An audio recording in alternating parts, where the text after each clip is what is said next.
Hello and welcome to Yodo. I'm Dr. Bone. And I'm Dr. Lisa Tartaglia. And today we're going to talk about being a caregiver and how to prevent burnout and some symptoms of burnout. Yeah, we're going to discuss the prevalence of caregiver burnout, the strategies used to prevent caregiver burnout, and some resources and programs that we can find in the area to help you. One of the things that we want to talk about is what makes you a caregiver. You're providing help and or assistance, and you could be either in the home or going to the home. If you're a family member, I've had patients that I took care of that they were caregiving for their mom or dad that was not my patient, and they would stop by twice a day or 3 times a day on their way to work, on their way home from work. But those qualities that a caregiver possesses to make them a good caregiver, they can wear those out. Yeah, and one of the qualities that they possess is a lot of them have patience and they have compassion. And they're worried about their loved one, whether they live with them or they visit them. They put a lot of effort, emotional effort, as well as physical effort into taking care of them. Yeah, and I find caregivers that can add humor to their job duties will have longevity of caregiving. It's not going to burn them out quite as fast if they can find a little fun in their day. Yeah, sometimes it's hard to find fun because you're taking care of someone that you loved and their mentation may have changed. They might do detrimental things and it's hard to find the funniness of it. For example, one time my grandmother, who was born in 1910, so she died many, many years ago, she thought it would be funny to call the police while she was in the hospital. So she kept calling the police. Back then it was even before 911, and they called my dad to scold him and basically say, hey, your mom's calling the police. So I just said to my dad, did you ask her what was wrong? And she had something wrong. She didn't get the newspaper to her room. And they bathed her with cold hands, and that bothered her. So she really was of sound mind. So we all laughed, but my dad was mortified. He didn't find the humor in that. I know I was in the hospital one time and we had a lady call 911 from her hospital bed, and she said, oh my God, I'm burning up, and then hung up. And of course, we had no idea that she had done that, but the entire staff of this little rural hospital was surprised because firemen jumped in from every window and ran in every door with fire hoses because someone within the hospital had called and reported a fire. And when we found out who it was that had called, she said, no, I just told him I was burning up. I need a fan. Oh my gosh. So these things are not intentional, but they can cause the family and the caregiver a lot of stress because the patient's really not making themselves clear, and that adds one more stress to the caregiver. Right. It's really important for the caregivers to be present in the moment, not to be too caught up in all the activities, but just try to be present in the moment, because sometimes those moments are not going to go as planned. So you need to be very relaxed. However, you also need to be detail-oriented, because being a caregiver, you have to manage people's medications, their meals, their dressing. There's a lot of anticipation of needs, all their doctor's appointments. It can be very overwhelming. It may not be your full-time job. You may have some other activity or other people that you're caring for or yourself that you're trying to care for. You could have a full-time job and you're doing this in addition to it. So it is a lot of burden. And you do have to pay attention to those details, but you can't let it overwhelm you either. Right. And it's really important as a caregiver to learn to set boundaries. And a lot of times caregivers don't have those boundaries, and that's where they get into caregiver burnout. But it's really important to set boundaries with your loved ones and with expectations of your care that you can deliver. So you kind of have to anticipate those needs, and you have to get help when and where you need it, because you just maybe can't do it all by yourself, and maybe you shouldn't do it all by yourself because you're swimming against the tide. This person, as the disease progresses, is more likely than not going to need more and more assistance, and you're going to have those boundaries in place. You're going to have to pay attention to those details. Lists of meds and refills become more and more important, and depending on where your loved one is on that trajectory, that's where extra services can really come in handy to provide that extra help. Yeah, and it's really important to be cooperative with your healthcare team. Sometimes caregivers want to take it on. They want to have this hero syndrome. I'm Wonder Woman, I can do it all. And then that causes problems. So you just need to make sure that you are cooperative. If you have other people coming in to help, that you accept the help when it's given and that you're open to it. I recently cared for a patient in the hospital that was eligible for hospice, and the family wanted to take him home. He'd been in the hospital for several weeks, and he finally reached a point of stability that he was able to go home safely, and the family wanted him at home, and they knew that end of life is looming within the next few weeks or couple of months, but they really wanted him to be home, and he wanted to be home. He had enough neurologic damage from his hospitalization and from all the things that happened to him. He wasn't real clear on where he was, but the family was very clear and really wanted him to be home. And the spouse is like, I've taken care of him our entire marriage. I'm going to do it. I can do it. And all of the adult children were very supportive. They lived close and they're going to be able to provide that help. And she was totally against another service, whether it was home health or hospice. He was definitely eligible for hospice, but she didn't want it. And so we had one final meeting before they went home, and I asked her the question, why would you refuse free help that you can decline at any time? Let them come into the house a minimum of 1 hour a week. Let that nurse come.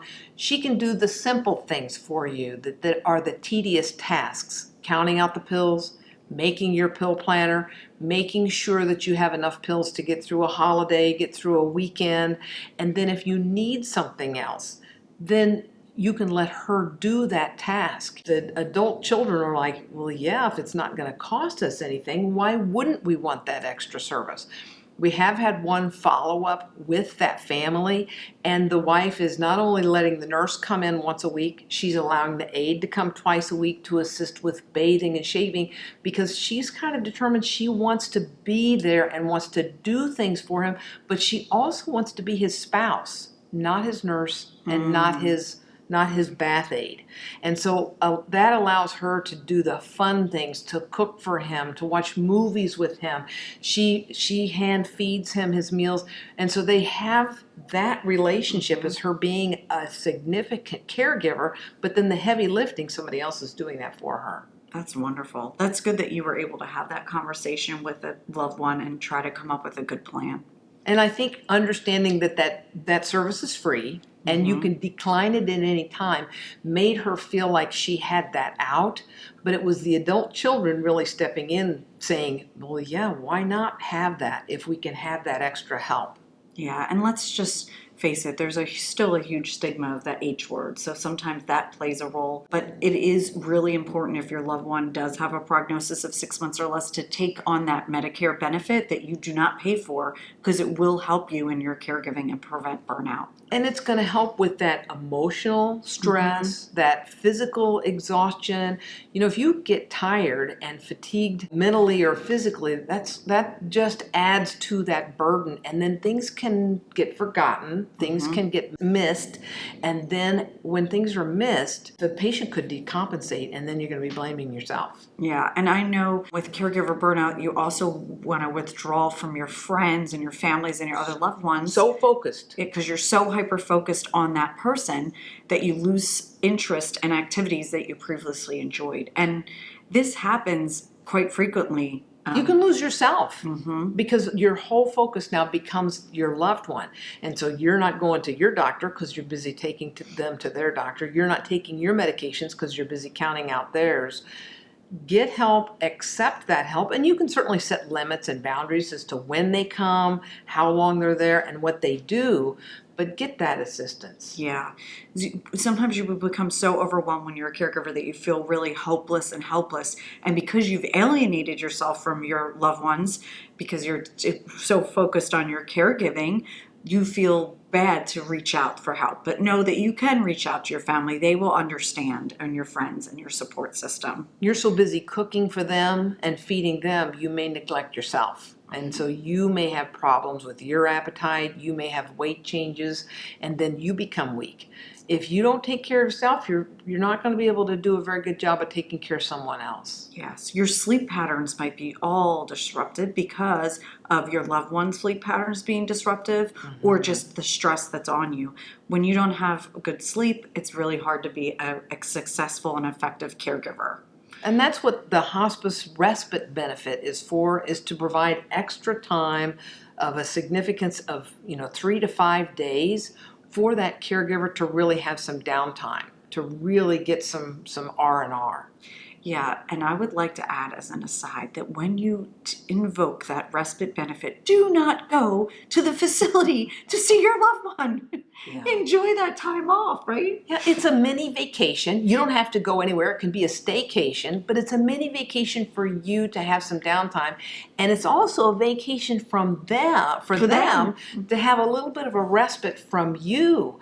Because sometimes in those close quarters and with all of that caregiving, you can kind of get a little bit on each other's nerves and have a little aggravation. And that person may appreciate you a little bit more when they come home, because the little girl with the red shoes, oh, I'm so glad to be home. They may be really happy to be home now. Right. And I think it's really important what Dr. Bone said as far as the appreciation. They will develop an appreciation because they're going to be in a facility. So they're not going to get the one-on-one care as you provide. So when they come home, they'll be refreshed and you will be refreshed. Yeah. They probably won't have to share a room, but they might. They may not have to share a television, but they might. They may not be able to ring the bell or push the button and the nurse is going to come immediately like you would at home. And so when they get home, they're going to realize, I think I've got this pretty good. And they might be on a little bit less of a demand for your time and be a little bit more understanding. So use that respite for yourself. That's a great benefit. In regards to caregiver burnout, sometimes you see caregivers have the inability to concentrate and they get really sick more often because they're so fatigued from the day-to-day grind of caring for their elderly loved one. We know that with stress and with lack of sleep that our immune system doesn't work very well. We've, many studies over the years have been done on college kids because they'll do anything for $5. And during finals week, those kids get no rest. They're so busy. They're up cramming for exams. And then that week that they go home, whether it's Christmas break or in May, they're exhausted and they all go home and get sick.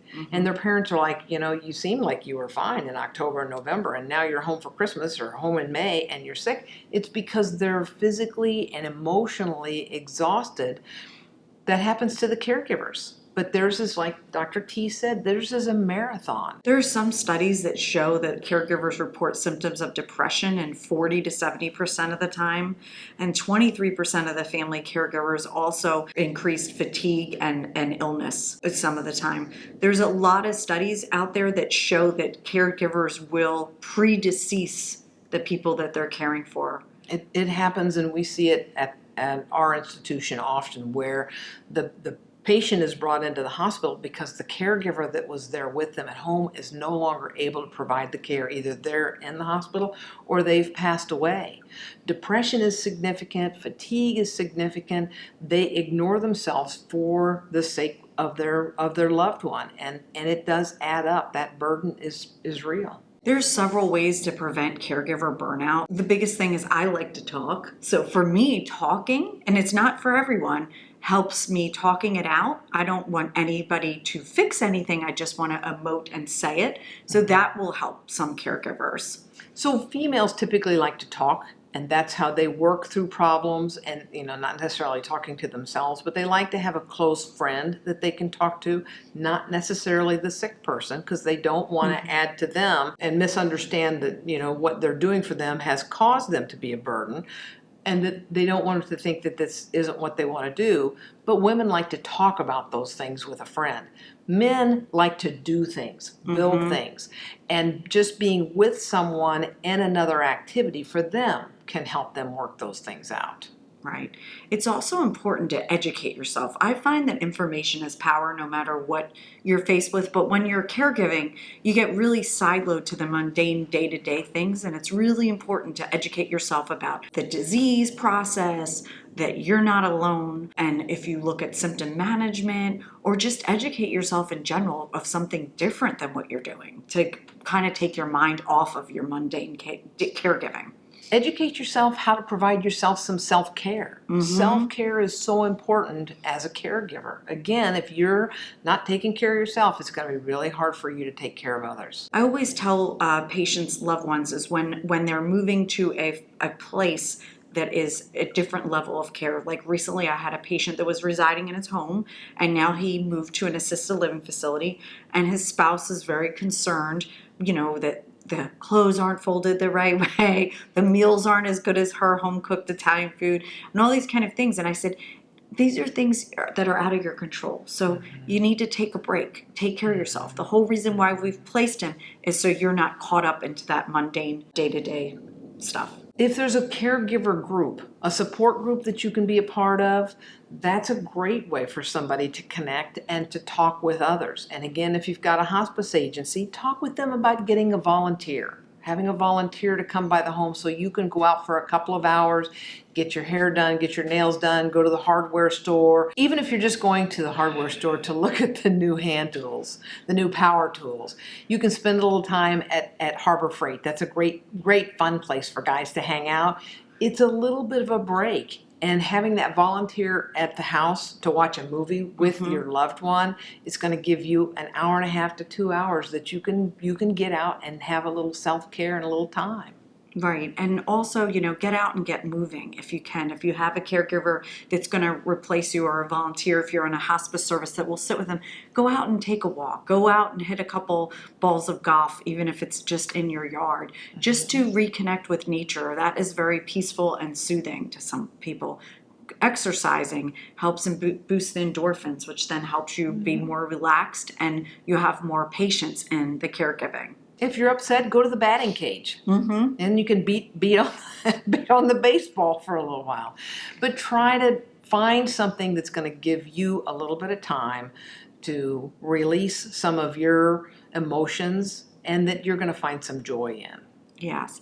And what I'd like to also talk about is the resources for the support group are usually good for both you and the patient, if the patient can go, because a lot of support groups in the community separate, which I find really awesome. For like the first 30 minutes, they'll separate the patient from the caregiver, so then everybody can emote differently. And I will tell you, I've sat on both sides when I'm marketing for my business, and it's very interesting to see their perspective. A lot of the patients feel like they know that they're a burden to their loved one. Their loved one's very irritable with them, and they wish that there was something they could do. And they have the same sadness that you have in the caregiving. So it's just really important to have empathy and to understand, put yourself into other people's shoes to understand what they're going through. And then also for you to have your validation of your emotions of what you're losing in the process of caregiving. It's difficult to be a caregiver, and it's difficult to be a patient. We're in a country where people want to be independent, and they want to be self-reliant, and they want to do things for others. And to have to accept that care can be very difficult for some people. And so then they can be a little bit snippy sometimes with their caregiver, and they don't really intend that. Yes. And then also know, if you are a caregiver and you're very overwhelmed and you're having these symptoms that we discussed, it is okay to place your patient into a different type of care setting. Not all patients have to be into the home. Honor yourself, because your family doesn't want to lose both of you. They would rather, if the person that's chronically ill and has a prognosis of 6 months or less, and the family is prepared for that, they do not want to lose the caregiver in place of that person, or both at the same time. So reach out, communicate with your family members. Depending on the disease state and stage that your loved one is in, they may be able to also help guide you as to what the next steps are going to be. But don't paint yourself into a corner or feel like you have to be isolated from others. Please feel free to drop any comments in our chat, or even email us. We will be happy to provide resources. If you're in Florida, we have a lot of resources in Central Florida that we can help you. And just make sure that you, as a caregiver, that you have an outlet to speak to someone, because we do realize that depression is real, and isolation can happen. And we would like to make sure that you have the proper support so you're able to caregive for as long as you need to. We hope that you found this helpful today, and we really appreciate your time. Thank you so much for joining us today. Bye now. Bye now.